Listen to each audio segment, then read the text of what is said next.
അവന്റെ രക്ഷാകരമായ പ്രവർത്തനത്തിൽ ഭാഗവാക്കുകളാകുവാൻ പുത്രസ്വീകാര്യത്തിന്റെ അവകാശത്തിലേക്ക് കടന്നു ചെന്ന്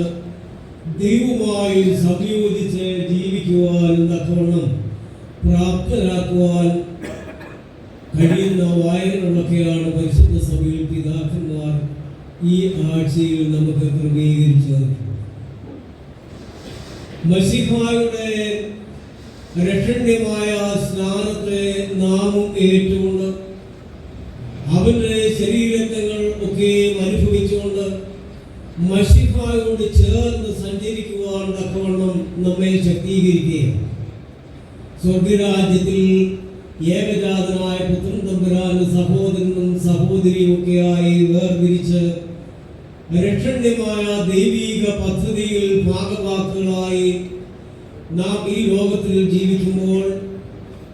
സകലവിധമായ സൗഭാഗ്യങ്ങളും വരുവാനിരിക്കുന്ന ലോകത്തിൽ നിത്യജീവനും നാം അവകാശികളായി തീരുമെന്ന് നമ്മെ ഓർമ്മിപ്പിക്കുകയും പരീക്ഷന്മാർ യോഹന്നാൻ സ്നാപകന്റെ അടുത്തേക്ക് ചെന്ന് നീ എന്തുകൊണ്ട് വെള്ളം കൊണ്ട് സ്നാനം കൊടുക്കുന്നു എന്ന് ചോദിക്കുമ്പോൾ പാപമോചനത്തിൻ്റെതായ സ്നാനമാണ് ഞാൻ നൽകുന്നത്, എന്റെ പിന്നാലെ വരുന്നവൻ നിങ്ങൾക്ക് അഗ്നി കൊണ്ടും വിശുദ്ധാത്മാവ് കൊണ്ടും സ്നാനം നൽകും എന്ന് അവൻ കേൾപ്പിക്കുകയും യോഹന്നാന്റെ സ്നാനം പാപമോചനത്തിന് വേണ്ടി ആയിരുന്നുവെങ്കിൽ വിശുദ്ധാത്മാവിനാലും അഗ്നിയാലും സ്നാനമേറ്റ് ദൈവരാജ്യത്തിന്റെ അവകാശത്തിൽ രക്ഷിതാവും കർത്താവുമായവരോട് ചേർന്ന് സംയോജിച്ച് നിൽക്കുവാൻ തക്കവണ്ണം നമ്മയൊക്കെയും വേർതിരിച്ചിരിക്കുന്നു എന്നാണ് യോഹന്നാൻ ഇന്ന് കൽപ്പിച്ചിരിക്കുന്നത്. ഇതാ ദൈവത്തിന്റെ കുഞ്ഞാളെ എന്ന് പറഞ്ഞുകൊണ്ട് ലോകത്തിന് മശീഹായെ പരിചയപ്പെടുത്തി കൊടുക്കുന്ന യോഹന്നാൻ അവന്റെ ചെരുപ്പുകളുടെ വാറുകൾ അഴിപ്പാൻ പോലും ഞാൻ യോഗ്യനല്ല എന്നും തന്നെ തന്നെ ചെറുതാക്കിക്കൊണ്ട് അവൻ കൽപ്പിക്കുമ്പോൾ രക്ഷിതാവും കർത്താവുമായവൻ ഇപ്രകാരമാണ് പറയുന്നത്, സ്ത്രീകളിൽ നിന്ന് ജനിച്ചിട്ടുള്ളവരിൽ യോഹന്നാനേക്കാൾ വലിയവനാരും ഉണ്ടായിട്ടില്ല, പക്ഷേ സ്വർഗരാജ്യത്തിൽ നിങ്ങൾ അവനേക്കാൾ ശ്രേഷ്ഠരാകുന്നു. സ്ത്രീകളിൽ നിന്ന് ജനിച്ചിട്ടുള്ള യോഹന്നാൻ മാതാനായ ഏറ്റവും പ്രഗത്ഭനും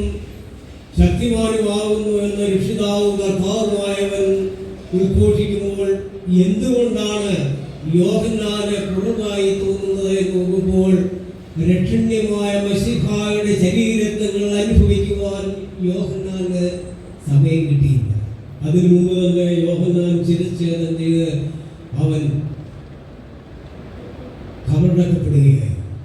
അപ്പോൾ എനിക്കും നിങ്ങൾക്കും കിട്ടിയ സൗഭാഗ്യം രക്ഷിതാവും കർത്താവുമായവന്റെ ശരീരങ്ങൾ അനുഭവിക്കുവാനും അവനോട് ചേർന്ന് ജീവിക്കുവാനും അവൻ നമ്മിലും നാം അമിതമായി പരിഗണിക്കപ്പെടുവാനും തക്കവണ്ണം സൗഭാഗ്യകരമായ ഒരവസ്ഥ നമുക്ക് ലഭിക്കുമ്പോൾ പാപത്തിന്റെ സകല വശങ്ങളിൽ നിന്നും ലോകത്തിന്റെ മുഴുകിൽ നിന്നുമൊക്കെ നാം വേർതിരിക്കപ്പെട്ടവരായി രക്ഷിതാവിന് വേണ്ടി നമ്മെ തന്നെ സമർപ്പിക്കുന്ന ജീവനുള്ള ആലയങ്ങളായി നമ്മെ നാം പുതുക്കേണ്ടിയിരിക്കുന്നുവെന്ന് നമ്മെ ഓർമ്മപ്പെടുത്തുകയാണ്. യോഹന്നാനേക്കാൾ പ്രഗത്ഭരായി ഞാനും നിങ്ങളും ദൈവമുൻപാകെ സ്ഥിതി ചെയ്യുമ്പോൾ രക്ഷണ്യമായ സ്നാനം ഏറ്റ് വിശുദ്ധാത്മ ചൈതന്യമായ മൂറോനാൽ അഭിഷിക്തരായി മശീഹായുടെ ശരീരങ്ങൾ അനുഭവിച്ച് അവൻ നമ്മിലേക്ക് കടന്നു വന്നിരിക്കുമ്പോൾ അവന് വേണ്ടി ജീവിക്കുന്ന വ്യക്തിത്വമായി നമുക്കൊക്കെയും രൂപാന്തരപ്പെടേണ്ടിയിരിക്കുന്നു എന്നാണ് നമ്മോട് ഈ ഞായറാഴ്ച പറയുന്നത്. അതിനാൽ പാപം കൂടാതെ ജീവിക്കുവാനും അനേകരെ ദൈവത്തിങ്കിലേക്ക് ആകർഷിക്കുവാനും നമ്മുടെ കുടുംബ ജീവിതങ്ങളൊക്കെയും യഥാർത്ഥ ക്രൈസ്തവ രീതിയിലേക്ക് പരിവർത്തനം ചെയ്യുവാനും തലമുറകളെ ദൈവവിശ്വാസത്തിൽ നിലനിർത്തിക്കൊണ്ട് സൗഭാഗ്യകരമായ ജീവിതചര്യകളെ അവർക്ക് കാണിച്ചു കൊടുക്കുവാനും തക്കവണ്ണം നാം പ്രാപ്തരാകുന്നില്ല എങ്കിൽ രക്ഷിതാവും കർത്താവുമായവന്റെ രണ്ടാമത്തെ വരവിങ്കൽ സകലരെയും ന്യായം വിധിക്കുവാനായി അവൻ വിളിച്ചു നിർത്തുമ്പോൾ നാം അഗ്നിയുടെ അവകാശത്തിലേക്ക് അവഗണിക്കപ്പെടാതെ ഇരിക്കുവാൻ, രക്ഷിതാവുമായി ചേർന്ന് സഞ്ചരിക്കുവാൻ നാം ഒരുങ്ങേണ്ടിയിരിക്കുന്നു.